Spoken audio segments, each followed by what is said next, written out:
আমরা প্রাথমিকভাবে আমাদের অন্তর্বর্তীকালীন সরকারের জন্য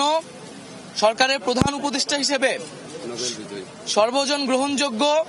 নোবেল পুরস্কার বিজয়ী আন্তর্জাতিক খ্যাতিসম্পন্ন ব্যক্তিত্ব ডক্টর মোহাম্মদ ইউনূসের নাম প্রস্তাব করেছিলাম এবং আজকে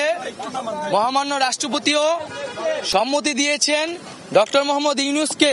প্রধান করেই অন্তর্বর্তীকালীন সরকার দ্রুত সময়ের মধ্যে গঠন করা হবে। এবং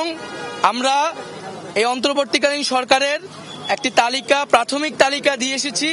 যেখানে নাগরিক সমাজ সহ ছাত্র প্রতিনিধিত্ব রয়েছে এবং খুবই দ্রুত সময়ের মধ্যে আমরা এই তালিকাটি নিয়ে বিভিন্ন রাজনৈতিক পক্ষের সাথে আলোচনার মাধ্যমে এটি চূড়ান্ত করা হবে এবং খুবই দ্রুত সময়ের মধ্যে অন্তর্বর্তীকালীন